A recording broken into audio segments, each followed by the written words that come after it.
வணக்கம். ரூபவாகினியின் பிரதான செய்திகள். நான் விஷ்ணு பிரியா ரத்னகுமார். நான் சிபிஎம் ஷியாம். முதலில் தலைப்புச் செய்திகள். எல்டிடி ஆதரவாளர்கள் ஜனாதிபதிக்கு எதிராக தாக்கல் செய்திருந்த வழக்கு அமெரிக்க சமஷ்டி நீதிமன்றத்தினால் நிராகரிப்பு. ஜெனீவாஸ் அதிகாரர்கள் உண்மையை புரிந்து கொள்ள வேண்டும் என பிரார்த்திக்கும் வகையில் நாடெங்கிலும் அதிர்ஷ்டான பூஜைகள். பிரிட்டனில் சட்டவிரோதமாக தங்கியிருந்த 102 இலங்கையர்கள் நாடு கடத்தல். திவிநகும வேலை திட்டத்தின் 3ஆம் கட்டம் ஆரம்பம். பெரும்போக நெல் கொள்வனவு வெற்றிகரமாக முன்னெடுப்பு. வடமத்திய மாகாணத்தையும் கிழக்கு மாகாணத்தையும் இணைக்கும் A12 நெடுஞ்சாலை நிர்மாண வேலைகள் தொடர்பான ஒப்பந்தம் கைச்சாத்து. மேற்கு நாடுகளின் பொருளாதார தடைகள் காரணமாக ஈரானின் எண்ணெய் ஏற்றுமதி சீர்குலைந்திருப்பதாக அறிவிப்பு. தொடர்பான விரிவான செய்திகள். எல்டிடி ஆதரவாளர்கள் ஜனாதிபதி மஹிந்த ராஜபக்ஷவுக்கு எதிராக தாக்கல் செய்திருந்த வழக்கை அமெரிக்க சமஷ்டி நீதிமன்றம் தள்ளுபடி செய்துள்ளது. அமெரிக்க சட்டத்தின்படி ஒரு நாட்டு தலைவருக்கு சட்ட ரீதியான பாதுகாப்பு உரித்தாகும் என்று சுட்டிக்காட்டிய அமெரிக்க நீதிமன்றம் இந்த வழக்கை தள்ளுபடி செய்துள்ளது. எல்டிடி ஆதரவாளர்களின் பிரதம சட்ட அதிகாரியாக செயற்படும் அமெரிக்காவின் முன்னாள் சட்டமா அதிபர் ப்ரூஸ்மேன் இந்த வழக்கை தாக்கல் செய்திருந்தார். பயங்கரவாதத்தை ஒழிப்பதற்காக யுத்தத்தின் போது மனித உரிமைகள் மீறப்பட்டன என்பதே முக்கிய குற்றச்சாட்டாகும். இந்த வழக்கை ஆராய்ந்த அமெரிக்க மாவட்ட நீதிபதி காலின் காலர் கொட்டலி இந்த கருத்து வெளியிடுகையில் 200 வருட வரலாற்றை கொண்ட அமெரிக்காவின் சட்டம், அரசியல் யாப்பு, அரச கொள்கை ஆகியவற்றின்படி இந்த வழக்கை முன்னெடுத்து செல்வதற்கான எந்த ஒரு அதிகாரமும் கிடையாது என்று சுட்டிக்காட்டினார். வாஷிங்டனில் உள்ள இலங்கை தூதரகம் இந்த வழக்கு தீர்ப்பு பற்றி விடுத்துள்ள அறிக்கையில் இலங்கை ஒருபோதும் மனித உரிமைகளை மீறியதில்லை என்று குறிப்பிடப்பட்டுள்ளது. இந்த நாட்டின் மனித உரிமைகள் மற்றும் யுத்தம் பற்றி ஆராயும் பொருட்டு 8 அங்கத்தவர்கள் கொண்ட கற்ற பாடங்கள் மற்றும் நல்லிணக்க ஆணைக்குழு ஒன்றை நியமித்த அரசாங்கம் தற்போது அதன் சிபாரிசுகளை செயற்படுத்துவதற்கு நடவடிக்கை எடுத்து வருகின்றது. பிரிட்டனில் சட்டவிரோதமான முறையில் தங்கியிருந்த 102 இலங்கையர்கள் நாடு கடத்தப்பட்டுள்ளனர். இவர்களில் 52 பேர் நேற்று நாடு திரும்பினார்கள். தங்களுக்கு போதிய பாதுகாப்பு இல்லை என கூறி இவர்கள் பிரிட்டனில் அரசியல் புகலிடம் கோரியிருந்தார்கள். இவர்கள் பிரிட்டிஷ் போலீசாரினதும் குடிவரவு குடியகல்வு உத்தியோகத்தர்களினதும் பாதுகாப்புடன் இலங்கைக்கு திருப்பி அனுப்பப்பட்டனர். இவர்களில் 28 தமிழர்களும் 14 சிங்கள இனத்தவர்களும் 10 முஸ்லிம்களும் அடங்கியுள்ளனர். விமான நிலையத்தில் புலனாய்வு பிரிவினர் இவர்களிடமிருந்து தகவல்களை பெற்ற பின்னர் அவர்களை விடுவித்துள்ளனர். இலங்கைக்கு எதிராக மேற்கொள்ளப்படும் சதி முயற்சிகளை ஒருபோதும் ஏற்றுக்கொள்ள முடியாதென்று பிரதி அமைச்சரும் ஸ்ரீலங்கா சுதந்திர கட்சியின் உப தலைவருமான விநாயகமூர்த்தி முரளிதரன் தெரிவித்துள்ளார். அவர் தொடர்ந்து கருத்து வெளியிடுகையில், பொதுவாக தற்பொழுது இந்த ஜெனிவா கான்ஃபரன்ஸ் என்று சொல்லப்படுகின்ற இந்த ஜெனிவா மாநாடு இந்த வருடம் உலகத்தில் கூடுதலாக அனைவரையும் ஒரு கவர்ந்த விடயமாக இருக்கின்றது. அதாவது இதுவரையில் நடந்த ஜெனிவா கூட்டத்தொடரை விட இந்த முறை இடம்பெறுகின்ற கூட்டத்தொடர் மிகவும் ஒரு முக்கியத்துவம் வாய்ந்த கூட்டத்தொடராகவும் இருக்கின்றது. என்றால் அனைத்து உலகங்களாலும் விழிப்புடன் பார்க்கப்படுகின்ற ஒரு கூட்டத்தொடராக இருக்கின்றது. அதாவது பொதுவாக இலங்கைக்கு எதிரான ஒரு ரீசொல்யூஷன், அதாவது ஒரு தீர்மானத்தை அங்கு நிறைவேற்றுவதற்காக சில நாடுகள் முனைப்பு காட்டி கொண்டிருக்கின்ற இந்த வேளையில் தான் அது மிகவும் ஒரு முக்கியத்துவம் வாய்ந்த நிகழ்வாக அங்கு இந்த தொடர் அனைவராலும் பார்க்கப்படுகின்றது. பொதுவாக என்னை பொறுத்தவரையில் இன்று 30 வருட யுத்தம் முடிவுக்கு வந்து இன்று வடகிழக்கு பிரதேசத்தில் மாத்திரமல்ல இலங்கையில் அனைத்து மக்களும் ஒற்றுமையாகவும் புரிந்துணர்வாகவும் சுதந்திரமாகவும் வாழ்ந்து கொண்டிருக்கின்ற இந்த காலகட்டத்தில், அதாவது அவர்களின் புதிய வாழ்க்கையை அவர்கள் ஆரம்பித்து ஒரு மகிழ்வோடு இந்த வாழ்க்கையை ஆரம்பித்திருக்கின்ற காலகட்டத்தில் இதுபோன்ற ஒரு களங்கத்தை ஏற்படுவதற்கான முயற்சியை சில நாடுகள் மேற்கொள்வது உண்மையிலேயே ஏற்றுக்கொள்ளப்பட முடியாத விடயம். என்றால் யுத்த காலத்தில் பல விடயங்கள் நடந்திருக்கின்றது, பல இழப்புகள் இருக்கின்றது. உண்மையிலே அது மறக்கக்கூடிய விடயம் இல்லை. அவை எல்லாம் ஒரு வேதனையான விடயங்கள். என்றால் எங்கள் தமிழ் மக்களுக்கு மாத்திரமல்ல, முஸ்லீம் மக்கள், சிங்கள மக்கள் அனைவருமே இங்கு பல்லாயிரக்கணக்கான உயிர்களை இழந்துதான் இந்த யுத்தம் தற்பொழுது முடிவுக்கு வந்திருக்கின்றது. ஆகவே இது முடிவுற்று மீண்டும் மீண்டும் அதை நாங்கள் நினைவுபடுத்தி கொண்டு இன்னும் இனங்களிடையே சில முறுகல்களையும் கசப்புணர்வுகளையும் ஏற்படுத்துவதற்கு சில தீய சக்திகள் முனைவது என்பது உண்மையிலே ஏற்றுக்கொள்ளப்பட முடியாத விடயம். இதனால் தான் நாங்கள் அன்பாக கேட்டுக்கொள்கின்றோம் எங்களுடைய குறிப்பாக எங்களுடைய தமிழ் மக்களிடம் தற்பொழுது கிடைத்திருக்கின்ற இந்த வாய்ப்பை பயன்படுத்தி நாங்கள் எங்களுடைய பிரச்சனைகளை எங்களுடைய நாட்டுக்குள்ளே தீர்த்து ஒரு தீர்வை கண்டு நாங்கள் இந்த சமாதானத்தை நிலைநாட்ட வேண்டும் என்பதுதான் என்னுடைய அன்பான வேண்டுகோள். இதைத்தான் நான் வெளிநாடுகளிலே புலம்பெயர்ந்து வாழ்கின்ற தமிழர்களிடமும் நாங்கள் கேட்டுக்கொள்கின்றோம். ஏனென்றால் இந்த யுத்தம் முடிவடைந்த பிற்பாடு ஒரு யுத்த விசாரணைகளை தீவிரமாக மேற்கொண்டு அல்லது அதனூடாக தண்டனைகள் வழங்குவதால் கூட இன்னும் மேலதிகமாக நாங்கள் கசப்புணர்வுகளை தான் நாங்கள் ஏற்படுத்த போகின்றோம். ஏன்னா இதுதான் கடந்த காலத்து வரலாறாகவும் இருந்தது. இந்த இடத்தில் நான் உண்மையிலே ஒன்றை பாராட்டுகின்றேன். இன்று தமிழ் தேசிய கூட்டமைப்பினர் இன்று அதில் பங்கு பெற்றாமல் புறக்கணித்திருப்பது உண்மையிலே ஒரு வரவேற்கக்கூடிய விடயம். ஏனென்றால் இன்று அவர்கள் திறம்பட அதை புரிந்து கொண்டிருக்கின்றார்கள். அதாவது இதில் பங்கு பெற்றுவதால் எதுவித பலனும் வரப்போவதில்லை என்பது. அது மாத்திரமல்ல, எங்களுடைய தமிழ் தேசிய கூட்டமைப்பு தலைவர் சம்பந்தன் அவர்கள் அறிக்கையும் கூட விட்டிருந்தார். இதில் இது ஒரு இன ரீதியாக ஒரு பாதகத்தை அல்லது ஒரு குரோதத்தை ஏற்படுத்தும் என்ற அடிப்படையில் அவர் கூறியிருக்கின்றார். அதனால் தான் நாங்கள் கலந்து கொள்ளவில்லை. உண்மையிலாக அந்த கருத்தை நாங்கள் ஏற்றுக்கொள்கின்றோம். என்றால் அனைத்து அரசியல்வாதிகளும் அனைத்து அரசியல் தலைவர்களும் ஒன்று கூடி இந்த பிரச்சனையை தீர்க்க வேண்டியது மிகவும் முக்கியத்துவம் வாய்ந்ததாக இருக்கின்றது. பொதுவாக எங்களை பொறுத்தவரையில் இன்று மதிப்புக்குரிய ஜனாதிபதி மஹிந்த ராஜபக்ஷ அவர்கள் இந்த யுத்தத்தை முடிவு கொண்டு வந்து பெருந்தொகையான நிதிகளை இன்று எங்களுடைய வடகிழக்கு பிரதேசத்துக்காக ஒதுக்கி தந்து கொண்டிருக்கின்றார் அபிவிருத்தி. இன்று அதனூடாக பல அபிவிருத்தி திட்டங்கள் இன்று அங்கு இடம்பெறுவதை அனைவரும் நாங்கள் கண்கூடாக பார்க்கின்றோம். இதை எவரும் மறப்பதற்கு இல்லை. ஆகவே இதுபோன்ற ஒரு வாய்ப்பான சந்தர்ப்பத்தை பயன்படுத்தி நாங்கள் ஒற்றுமையுடன் புரிந்துணர்வு இருக்க வேண்டும். நான் நினைக்கின்றேன் இந்த ஜெனீவா உடன்படிக்கை என்பது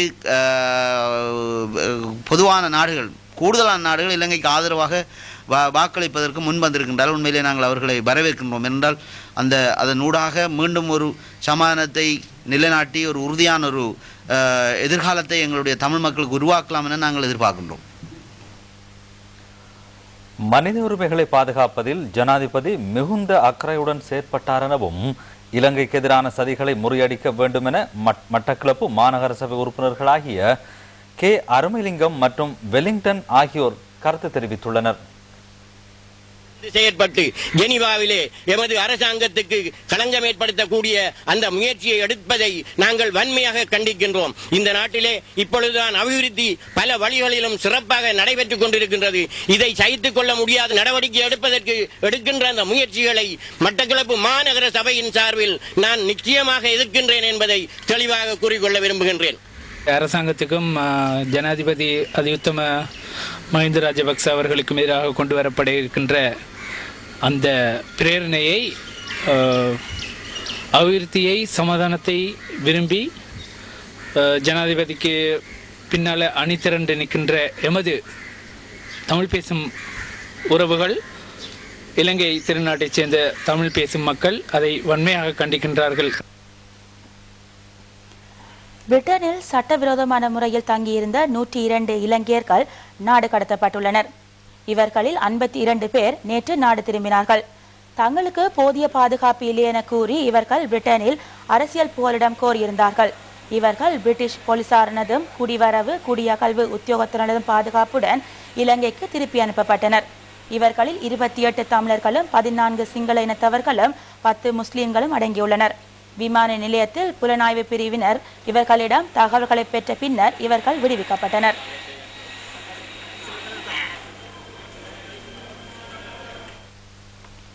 நாடெங்கிலும் வெற்றிகரமாக அமுல் செய்யப்பட்டு வரும் திவிநெகும வேலை திட்டத்தின் 3ஆம் கட்டம் ஆரம்பமாகியுள்ளது.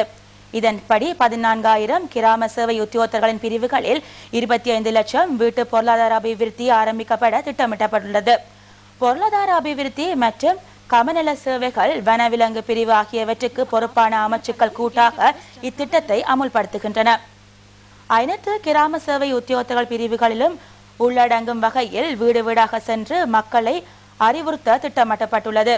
கிராம சேவை உத்தியோகத்தர்கள், விவசாய உத்தியோகத்தர்கள் உள்ளடங்கலாக 4 பேர் கொண்ட குழுக்கள் இந்த பணியில் ஈடுபடுத்தப்படும். இவர்கள் வீட்டு தோட்ட செய்கை, கால்நடை வளர்ப்பு, சுயதொழில் வாய்ப்பு, மீன்பிடி தொழில் உட்பட பல்வேறு துறைகள் பற்றி ஆலோசனை வழங்குவார்கள். இதன் பின்னர் பயிர் செய்கைக்கு தேவையான பயிர் விதை, உரம், செடி, உபகரணங்கள், நிதி ஆகியவற்றை வழங்குவதற்கும் திட்டமிடப்பட்டுள்ளது. வர்த்தக ரீதியாக பயிர் செய்கைக்கென 2.5 ஏக்கர் வரை நிதி உதவி வழங்கப்படும் என்று பொருளாதார அபிவிருத்தி அமைச்சு தெரிவித்துள்ளது. திவிநெகும 3ஆம் கட்ட அங்குராப்பண நிகழ்ச்சி அமைச்சர் SM சந்திரசேன தலைமையில் மாலபே கெகண்டட்ட மிகுந்து மாவட்டத்தில் இன்று நடைபெற்றது. வீட்டு தோட்ட செய்கையாளர்களுக்கும் வீட்டு பொருளாதார அபிவிருத்தி பற்றி ஆலோசனை வழங்கப்படும். இதன்போது இயங்கி வரும் வீட்டு பொருளாதார பிரிவுகளை விரிவுபடுத்தல், புதிய வருமான வாய்ப்புகளை உருவாக்குதல் ஆகியன பற்றி ஆலோசனைகளும் உதவிகளும் வழங்கப்படும் என்று அமைச்சர் தெரிவித்தார்.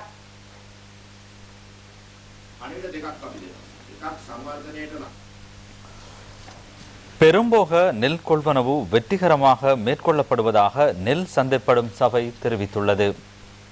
இம்முறை 1,60,000 மெட்ரிக் டன் நெல் அறுவடையாகும் என எதிர்பார்க்கப்படுகின்றது.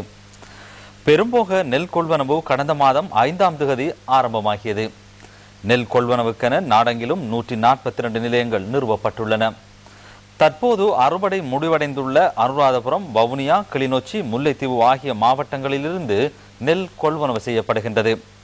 நல்ல தரமுள்ள 1 கிலோ சம்பா நெல் 30 ரூபாவுக்கும் 1 கிலோ நாட்டரிசி நெல் 28 ரூபாவுக்கும் கொள்வனவு செய்யப்படுகின்றது. திரைசேரி இதற்கென 100 கோடி ரூபாவை ஒதுக்கியுள்ளது. தரமற்ற நெல் நிராகரிக்கப்படும் என்று நெல் சந்தைப்படுத்தும் சபை அறிவித்துள்ளது. 14 வீதத்திற்கும் குறைவான ஈரத்தன்மை, 1 வீதத்திற்கு மேற்படாத கழிவுப் பொருள், கல் மற்றும் மண் கலக்கப்படாமை ஆகியன நெல்லின் தரக்கணிப்பின் போது கவனத்திற்கு எடுத்துக் கொள்ளப்படுகின்றன. இயந்திரங்கள் மூலம் அறுவடையாகும் நெல் ஈரமான நிலையில் சாக்குகளில் அடைக்கப்படுவதால் அவற்றின் தரம் குறைந்து விடுகிறது. இலங்கைக்கு எதிரான கூற்றுகளில் உள்ள பொய்யான விவரங்கள் பற்றி விளக்கி கூறுவதற்கான விசேட கூட்டம் ஒன்று இலங்கை பிரதிநிதிகள் கலந்து கொண்டனர். வெளிநாட்டு பிரதிநிதிகள், தமிழ் டயஸ்போரா அங்கத்தவர்கள், ஊடகவியலாளர்கள் ஆகியோர் இதில் கலந்து கொண்டனர். அமைச்சர் மஹிந்த சமரசிங்க தலைமையில் இந்த கூட்டம் இடம்பெற்றது. இலங்கை நேரப்படி இன்று மாலை 5:30க்கு இந்த கூட்டம் ஆரம்பமாகியது. சுமார் 2.5 மணி நேரம் இக்கூட்டம் நடைபெற்றது. இலங்கையின் மனித உரிமைகள் தொடர்பாக வெளிநாட்டு பிரதிநிதிகள் கேட்ட கேள்விகளுக்கு இலங்கை பிரதிநிதிகள் குழு வெற்றிகரமாக பதிலளித்தது. சேனல் 4 தொலைக்காட்சி சேவையில் ஒளிபரப்பான ஒளிநாடாவுக்கு எதிராக இலங்கை அரசாங்கம் தயாரித்த திரைப்படம் அங்கு காண்பிக்கப்பட்டது. எதிர்த்தரப்பினர் தமது கருத்துக்களை தெரிவிக்கக்கூடிய இவ்வாறான கூட்டம் ஒன்றை நடத்தியமை குறித்து வெளிநாட்டு பிரதிநிதிகளும் ஊடகவியலாளர்களும் இலங்கைக்கு பாராட்டு தெரிவித்தனர். இக்கூட்டத்தில் எழுந்த பிரச்சினைகள் தொடர்பாக இலங்கை பிரதிநிதிகள் வெற்றிகரமாக பதிலளித்ததாக வெளிநாட்டு விமர்சகர்கள் கூறுகின்றனர். திருகோணமலை நெல்சன்புரவில் 30 வருட கால இடைவெளிக்கு பின்னர் நெல் சந்தைப்படுத்தும் நிலையம் ஒன்று திறந்து வைக்கப்பட்டுள்ளது. பொருளாதார அபிவிருத்தி அமைச்சர் பெசில் ராஜபக்ச இந்த நிலையத்தை திறந்து வைத்தார். நேற்று முதல் இந்த நிலையத்தில் நெல்லை சந்தைப்படுத்த முடியும் என தெரிவிக்கப்படுகின்றது. உத்தரவாத விலை திட்டத்தின் கீழ் சம்பா நெல் 30 ரூபாவிற்கும் ஏனைய நெல்லினங்கள் 28 ரூபாவிற்கும் கொள்வனவு செய்யப்படவிருக்கின்றன. இந்த நிகழ்வில் பிரதி அமைச்சர் சுசந்த புஞ்சிநிலமே, பாராளுமன்ற உறுப்பினர் MS தௌஃபிக் உட்பட பலர் சமூகம் அளித்திருந்தனர். இத்தகைய 4 நிலையங்கள் 17 மில்லியன் ரூபாய் செலவில் புனரமைக்கப்பட்டுள்ளன.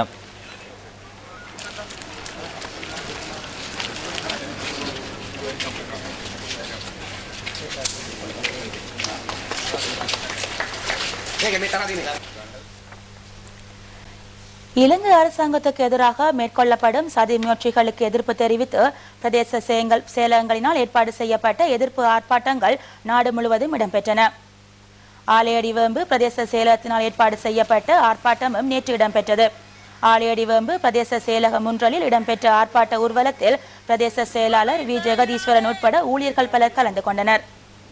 ஏறாவூர் பிரதேச செயலகத்தினாலும் ஆர்ப்பாட்ட ஊர்வலம் ஒன்று ஏற்பாடு செய்யப்பட்டிருந்தது. இலங்கைக்கு எதிரான சதிகளுக்கு இங்கு எதிர்ப்பு தெரிவிக்கப்பட்டதுடன் பிரதேச செயலாளர் எல் முகமது ஹபீபா தலைமையில் இந்த ஆர்ப்பாட்டம் இடம்பெற்றது.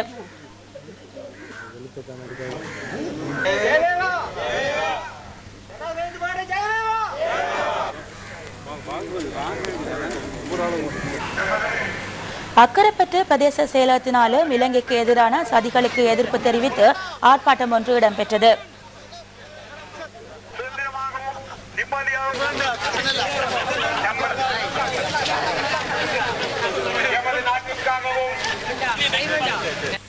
ஓட்டமாவடி பிரதேச செயலகத்தினாலும் ஆர்ப்பாட்டம் ஒன்று ஏற்பாடு செய்யப்பட்டிருந்தது.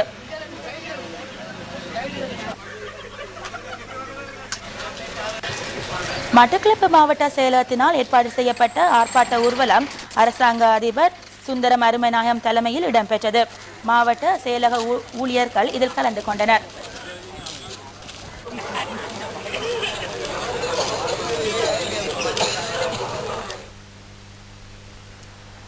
நாட்டின் அபிவிருத்தி ஜனாதிபதி தலைமையில் வெகு வேகமாக முன்னேறிக் கொண்டிருக்கும் காலகட்டத்தில் எந்தவித தடைகளுக்கும் இடம் கொடுக்காது எமது முன்னேற்றத்தை தடுக்க முனையும் வெளிநாட்டு சக்திகளை முறியடிக்க ஜனாதிபதியோடு கைகோர்த்து நிற்போம் என சமய தலைவர்கள் தெரிவித்துள்ளனர்.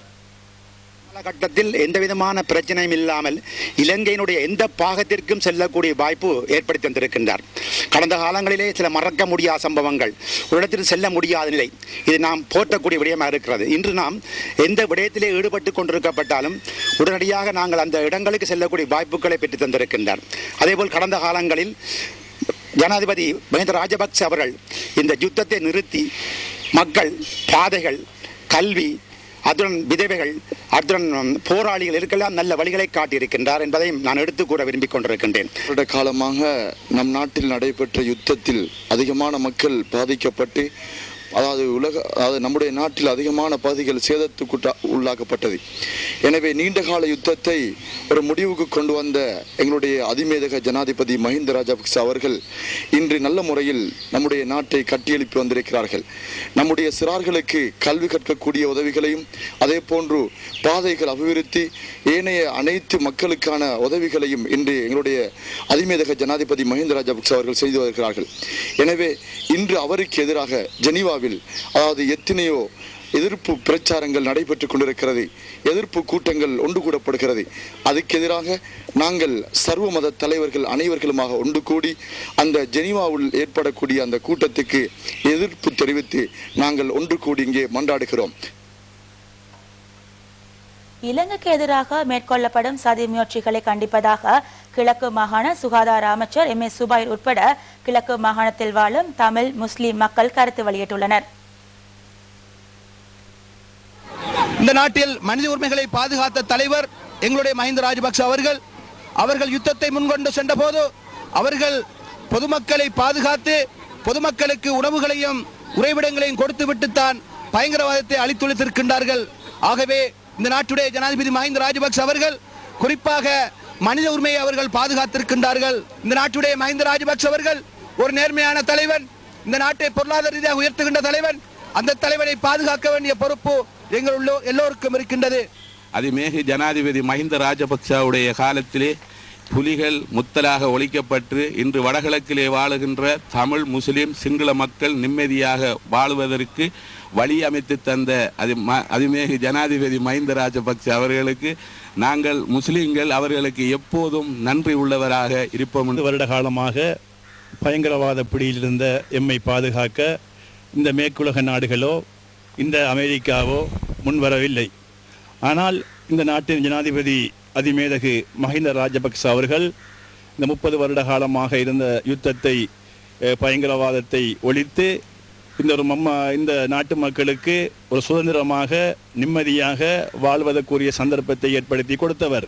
நாட்டினுடைய இறைமையையும் சுதந்திரத்தையும் பாதுகாத்து நாங்கள் நிம்மதியாக வாழ்வதற்கு சர்வதேசம் நிச்சயமாக ஒத்துழைப்பு நல்க வேண்டும் என்று கேட்டுக்கொள்வதோடு இந்த சந்தர்ப்பத்திலே எங்களுடைய நாட்டின் தலைவர் என்ற வகையில் ஜனாதிபதி அவர்களையும் எங்களுடைய தாய்நாட்டையும் நிச்சயமாக நாங்கள் நேசிக்கின்றோம் என்ற இந்த செய்தியை சொல்லி எந்த விதமான தடைகள் வந்தாலும் அவற்றை நிச்சயமாக எதிர்த்து நாங்கள் எங்களுடைய நாட்டிற்கு விசுவாசமானவராக இருப்போம் என்று இந்த இடத்திலே நாங்கள் கூறிக்கொள்ள விரும்புகிறோம். உண்மையிலேயே இந்த குற்றச்சாட்டு கண்டிக்கப்படக்கூடிய ஒரு விடயமாகும். ஆளுவ பிள்ளைகள் கூட இந்த நாளில் சுதந்திரமாக தெரிவதற்கு எங்களுடைய ஜனாதிபதியே முக்கியமான காரணமாக இருக்கிறார்.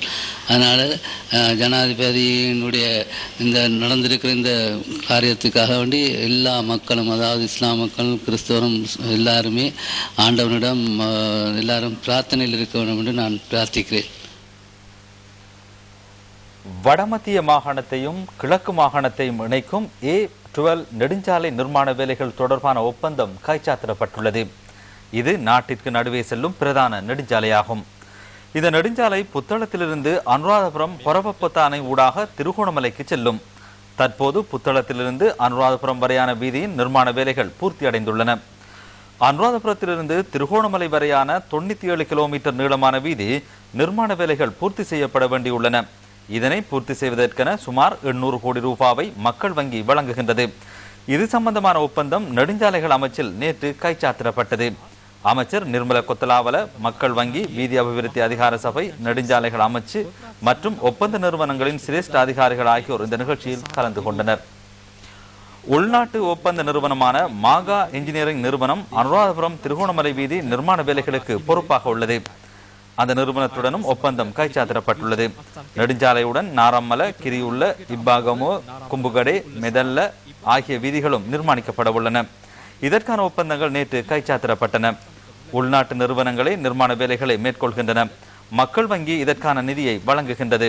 தேசிய வங்கிகளும் ஒப்பந்ததாரர்களும் பொறியியலாளர்களும் நாட்டின் உட்கட்டமைப்பு வசதி அபிவிருத்தி நடவடிக்கைகளில் ஈடுபடுவது வரவேற்கத்தக்க ஒரு விடயமாகும் என்று மாகா என்ஜினியரிங் நிறுவனம் தலைவர் கேப்டன் MG குணரத்ன தெரிவித்துள்ளார்.